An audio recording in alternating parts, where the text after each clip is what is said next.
Hi everyone, it's Miss Carlye. Happy Friday, and I'm here with another First Chapter Friday. This week I have a cool mystery for you guys called Drew Leclair Gets a Clue. So basically it's about this girl right here, Drew Leclair, and she is a amateur criminal profiler. So she admires Lita Miyamoto, who is the all-time criminal profiler. She likes solving mysteries, but the one mystery she can't solve is why her mom left her and her dad and ran off with her guidance counselor at school.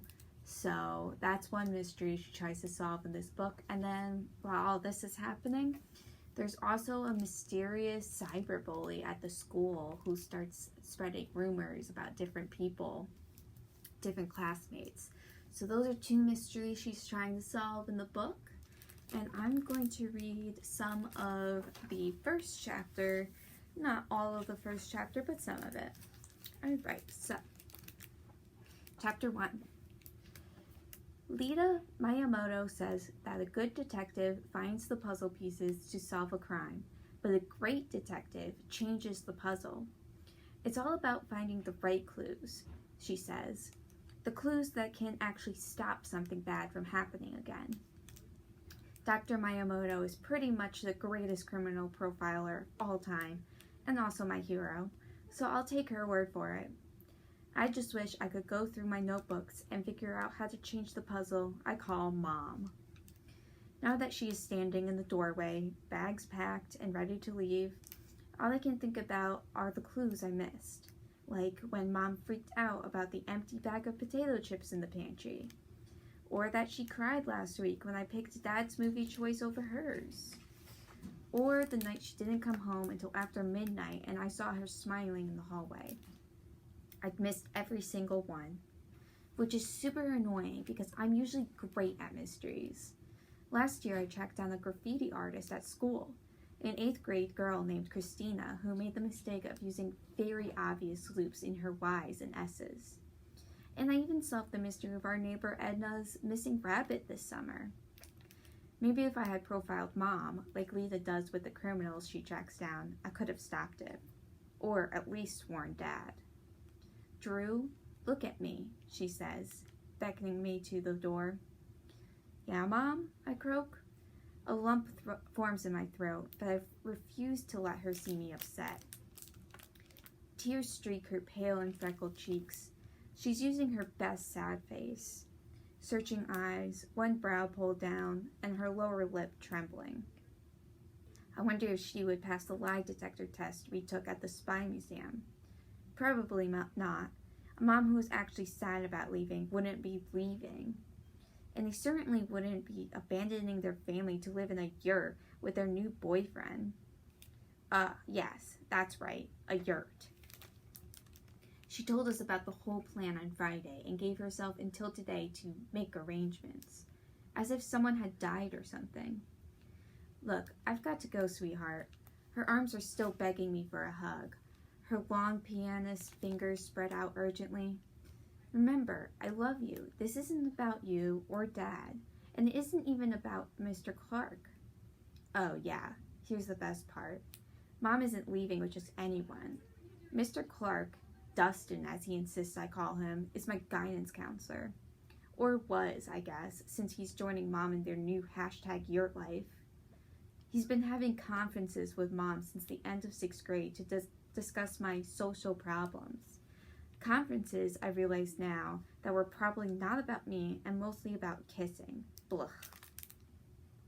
I force my mouth into a tight smile, as if I've accepted her non-apology.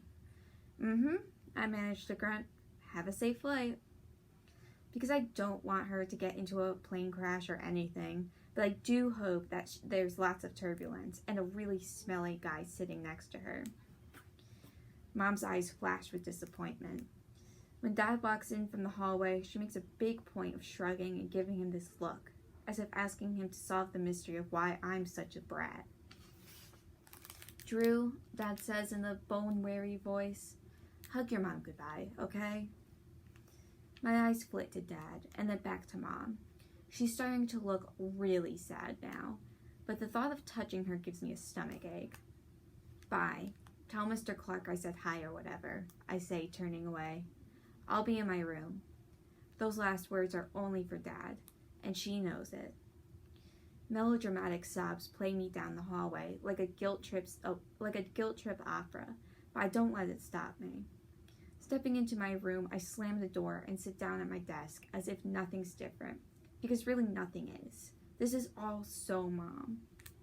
She's a repeat offender, and I know exactly how things will go. Dad will come into my room in approximately 2 minutes, tell me that Mom loves me, and give me a letter. Maybe this is the first time Mom has left for good, but it's not the first time she's taken little vacations from being a parent. Every time she does, she writes a letter. It's always handwritten and has all this lovey-dovey stuff that she never says to me in person. In fact, if Mom were a murderer, I'm pretty sure the Dear Drew letters would be her signature. A criminal's signature, according to Lita Miyamoto, is a pattern of things we do because we need to. As in, really need to. Like jewel thieves who leave a symbol at the scene of a crime, or axe murderers who only use axes. Or like Mom. She doesn't actually murder people, but she does hurt everyone around her without ever saying sorry. So, close enough. Lately, I've been thinking that I don't even want her to live with us anymore. The thought alone brings tears to my eyes. I hate crying. So I use my foolproof method to shut down the tears, perfected in 5th grade after dealing with 2 years of bullying. First, I take 3 deep breaths, then I try to focus on something else until the emotion dims. My eyes snag on a picture of Mom and me at Disneyland before shifting over to a poster of my favorite podcast, Crime and Waffles, and then down to my desk. It's here that I find it, in the shadow of a killer, Lita Miyamoto's account of catching a notorious local murderer. The Juniper Valley Killer is both a how-to criminal profiling guide and my favorite book of all time. A calm comes over me as I flip through the well-loved book. Okay, yeah, I'm a little bit creepy. Here's a handy list of my other patterns of behavior, as Lita would say. Number 1, my favorite things to draw are human skulls. Number 2, while most kids my age are still hooked on Dogman, I read about ghost stories and local murders. Yes, I realize that makes me equal parts creepy and geeky. Creepy? Number 3, since Dad stayed home with me in grade school for weeks at a time, asthma is the worst. I like hanging out with him more than most people my age. Number 4, I dream of being a criminal profiler. Basically, it's like getting in the heads of bad guys, figuring out how they tick and catching them, like a psychological superhero. Number 5, I observe the people around me and record it in notebooks for data collection. So far, I've filled 22 notebooks. Maybe I'm a lot creepy. All this is probably why I'm 2 months into 7th grade with only one friend. Well, if Stray is still my friend, that is. He's been weird since that thing last week. ... Alright, so I'm going to leave it on that cliffhanger. Alright, so if you guys want, you can call us and you can put this book on hold. Drew Leclair Gets a Clue, or other books like it.